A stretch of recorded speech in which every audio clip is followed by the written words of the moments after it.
La première. Les 3 premiers jours où j'étais alitée, où je me tordais de douleur, désespérée, et ma mère m'apportait à manger, ou elle m'apportait ses anti-inflammatoires, ou au contraire, elle me portait pour aller à la salle de bain, pour pouvoir me laver, pour quasiment toutes les femmes de ma lignée côté maternel. C'était normal de souffrir et j'avais pas du tout conscience que c'était quelque chose de pénalisant en fait. Je ne pouvais pas aller à l'école et ça continuait pareil quand j'étais salariée. En fonction des cycles, j'allais chez le médecin pour avoir mon arrêt maladie, 1 à 2 voire 3 jours d'arrêt. Donc finalement c'est de l'argent en moins dans sa paye, c'est le regard aussi de ses collègues qui se disent elle vient pas travailler 1 fois par mois, elle est relou. Et aussi dans mes relations avec mes compagnons, donc c'est quelque chose que je devais, en tout cas c'est important pour moi de leur partager tout de suite que voilà qui je suis, voilà de quoi je suis atteinte, voilà les conséquences. Donc parfois ça peut être assez conflictuel, assez compliqué à vivre aussi pour mes partenaires.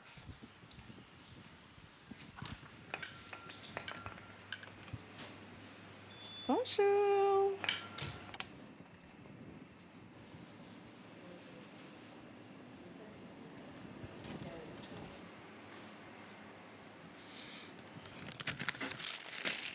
Citron, quoi d'autre? Ça j'ai pris, gingembre, ciboulette. Ah, piment végétarien. Tu en as, Marilyn? Ouais, piment végétarien. J'avais certains symptômes que je n'ai presque plus aujourd'hui. Et les derniers symptômes, ceux qui sont plus virulents, on va dire ça comme ça, c'est la digestion, qui est assez compliquée. La digestion qui est assez compliquée.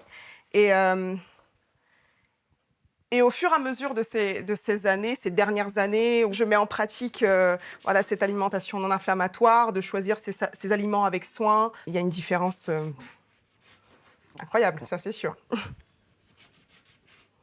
Certes, j'essaie d'éviter au maximum tout ce qui est lait de vache, le sucre raffiné, etc. La viande rouge, de temps en temps, je préfère le poisson. Je vois qu'en fait, ces symptômes qui sont très désagréables, ballonnement, le ventre gonflé, je l'ai quasiment plus. Alors ça m'arrive parfois parce que c'est un anniversaire et que j'ai envie de faire plaisir à ma famille ou à mes amis en goûtant le super gâteau au chocolat. Mais ça reste très rare et je le fais en conscience parce que je sais ce qui va m'arriver. Mais je vois déjà que mon système digestif est vraiment plus rapide. Et le sport, en plus de ça, ça aide aussi. Ça, c'est clair. C'est une forme de stratégie. Le fameux curcuma. Ce que j'aime beaucoup aussi, c'est au-delà de l'aspect anti-inflammatoire, le goût. J'aime les cuisines colorées. Pour moi, dans mon assiette, il faut qu'il y ait plusieurs couleurs, du rouge, du vert, du jaune. Visuellement, mon cerveau me dit bravo Lorena. Merci pour ce repas coloré. Ça donne envie.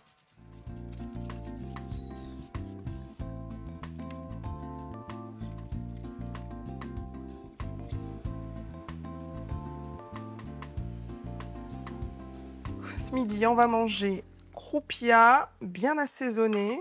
Oups, il se détache un peu. Croupia, légumes vapeur et mes patates douces qui sont croustillantes.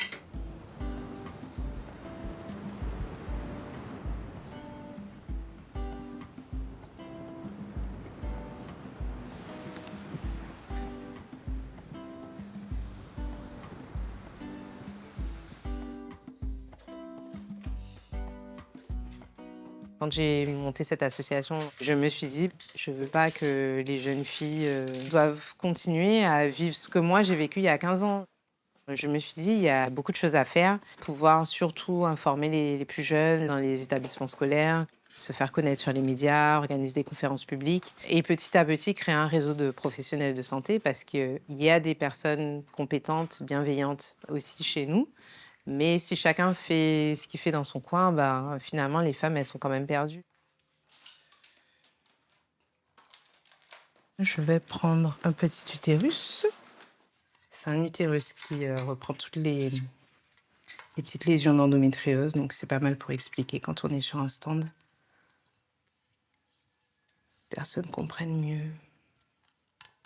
Le chocolat, c'est un mot qu'on utilise dans le jargon médical pour parler de l'endométriose parce qu'à l'intérieur du corps, la texture des lésions d'endométriose ressemble à du liquide chocolat.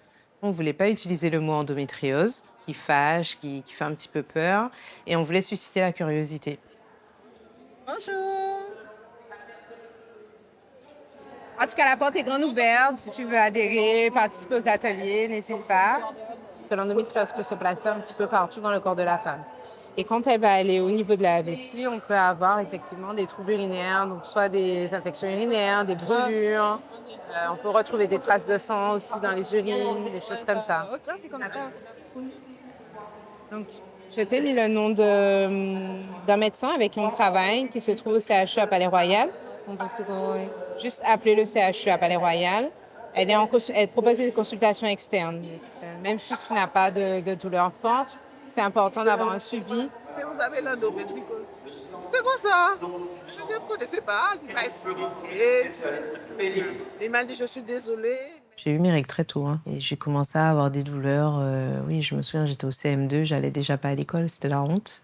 C'est en grandissant que... Et bien longtemps après, c'est-à-dire même au lycée, je me disais pas que j'avais une maladie, hein. Je me disais juste qu'il fallait que je sois plus forte et que je le cache.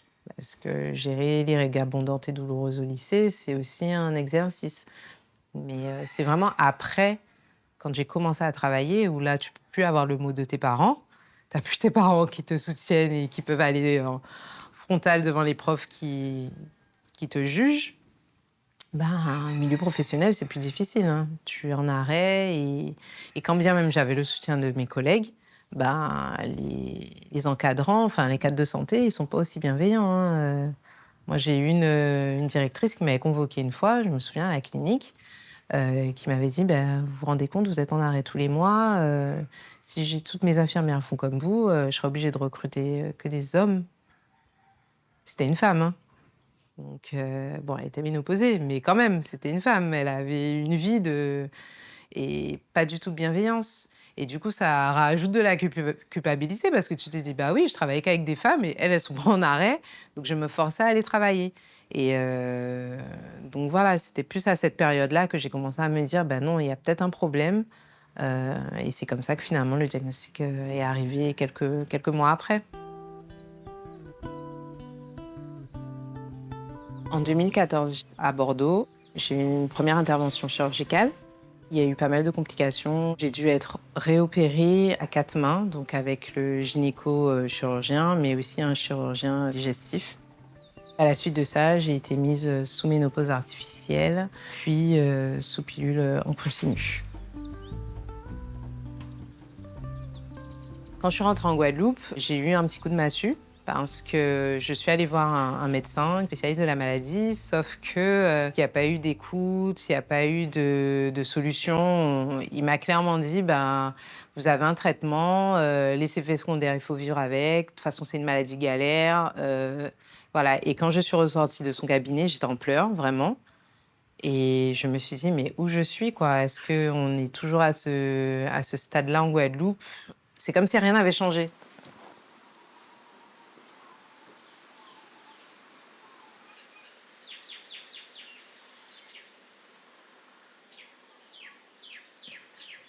Dès mes 15 ans, je vais avoir des règles très douloureuses avec des complications qui vont s'installer à chaque cycle.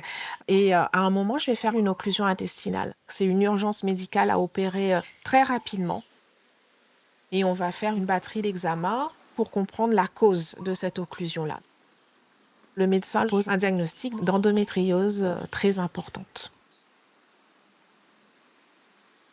À l'époque, j'ai 23 ans et c'est à partir de là que je commence à être entendue et prise au sérieux, en fait.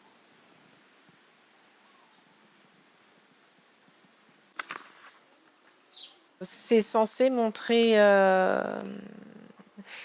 l'intérieur de mon ventre. Alors, je crois que j'avais plus regardé ce dossier médical depuis la chirurgie.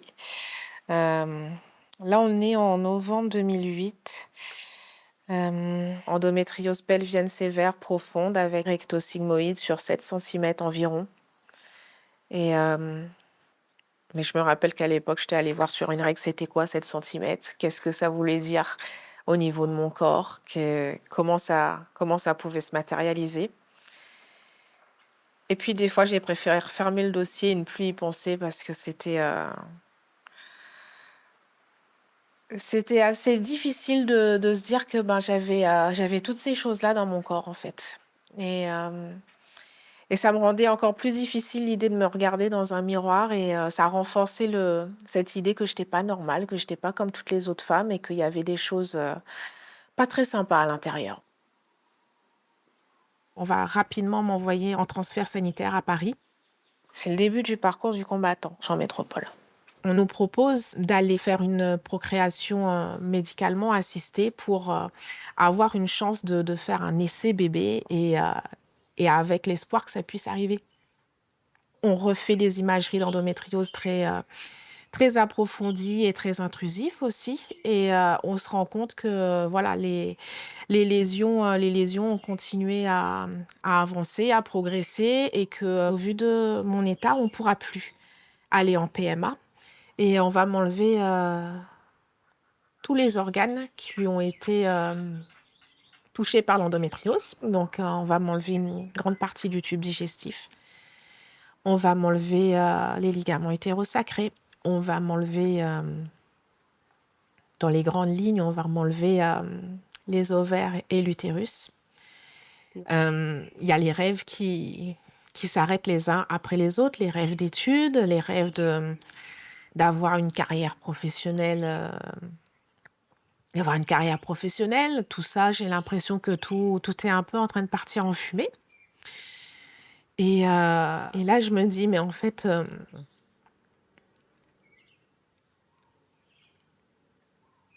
je vais mettre une croix sur cette maternité. Mais du coup, je vais regagner en qualité de vie. Je vais regagner en qualité de vie et puis c'est pas grave, je vais me réinventer en fait. Je vais me réinventer et voilà, une vie de femme ne se limite pas à avoir un enfant. Donc voilà, il y a d'autres manières d'avoir des enfants. Mais l'important, c'est de redonner du sens à ma vie.